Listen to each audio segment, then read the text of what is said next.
something significant happened to the character pretty quickly after that, in the penultimate episode.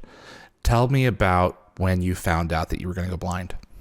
Yeah, I mean, what was so cool, and again, it doesn't happen all the time at all when you're working on a show, but just like always getting surprised by things, right? So finding out, like, for instance, I think it was the second season, for instance, like that, oh, there's going to be a bomb attached to my back and we're going into the desert, right. That's like, right.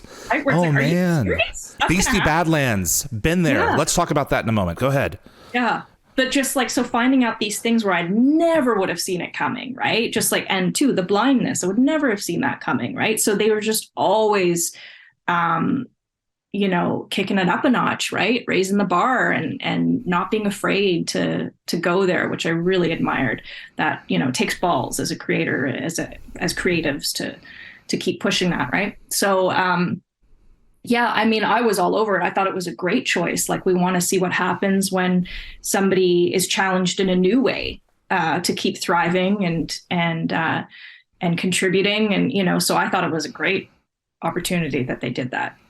That was such a dramatic scene when you're in the spacesuit and you go under the water and the dome explodes again. So it's broken again. And you're one-on-one with this, I forget the type of star that it is. And I mean, again, you're being tortured, by this light. It's just an extraordinary moment. Like we were there with her in that moment while she's, flailing by a cable and being her corneas are being destroyed. So that was intense, Jennifer. Yeah, pretty intense.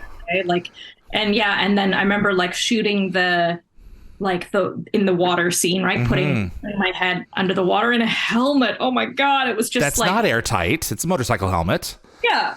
And so the water is coming in and it was just to get the shot of me like opening my eyes and oh God, it was just from a claustrophobic point of view, it was, putting your head in the water in a helmet is not my idea of a good time. Right? So, it was Do we have the shot? Do we have the shot? Yeah. Okay, good. Yeah. And meanwhile, they're dropping like all these like dry ice bombs into the water. I'm like, is it okay to open my eyes? Jeez, that's crazy. Malice. If we take a step back a few episodes,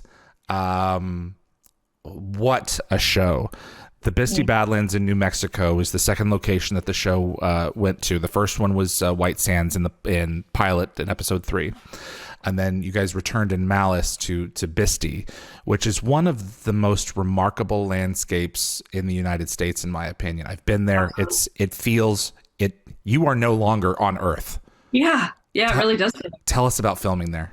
Yeah. Oh God. Again, just like what a joy to get to to travel for work is like, it doesn't get any better than that. Right. Yeah. And I'd never been to New Mexico and it was just beautiful. Like I discovered that like I have a very specific feeling comes over me when I'm in that area. Like there's something about the Southwest that really resonates with me and would never have known that had I not gone there.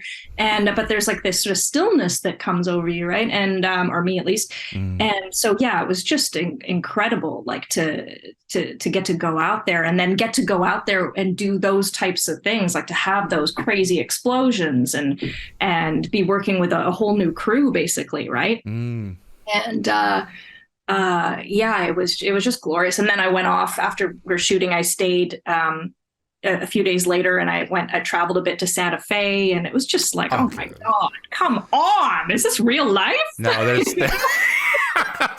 no, it's a wild area. Absolutely. You have a scene with Carlisle that is Simeon has run off and has attached an explosive to your back and you are about to detonate. And he doesn't think that he has the equipment to disarm it until he realizes he needs this like a straight pin or something. And this moment comes over you of, and I think the one I'm talking about, of resignation, and she says, "It's okay." That was wild. Where it's like you had to you got to take that character to a spot where, you know, she's resigned to the fact that she's about to be no more, that what were the emotions that came through that? Yeah, you know, it's funny that you bring that up because, like, you know, like looking back now, right? I mean, I'm sure you've heard this before from actors, but it's always just like, I could have done better, or I wish I'd done this, or I wish you know, oh, now I understand what it's about and all that. But that was really that moment specifically that you're talking about. I was really helped by Rob Cooper, who was directing the episode. And he, like, I was doing some things and I don't think it was quite right. Like, I don't think I'm being that hard on myself. I didn't really feel like it was where it had to be. And he did come over in between and in between takes. And he said, you know, this is the moment where if you're going to go there, you know, like this is sort of the last moment that you can have these feelings, you know?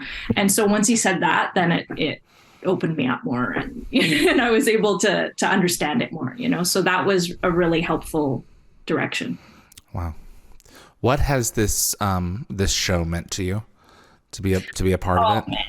Yeah, it's meant a lot. I think that's a really nice way to put it, is what has it meant to you? It means a lot to me, this show, because it's given me so many things. And I feel like, you know, to be a part of a show that, you know, you want to ideally, as an actor or as an artist, be a part of things that make a difference for people, that like contributes in some way, that affects people, that gives people joy or whatever it is, right?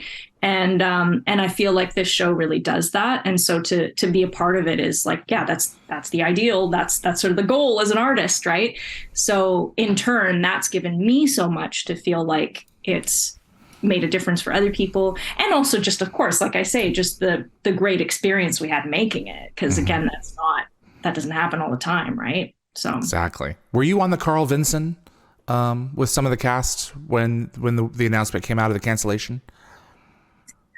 Did you go on the ship for the tour?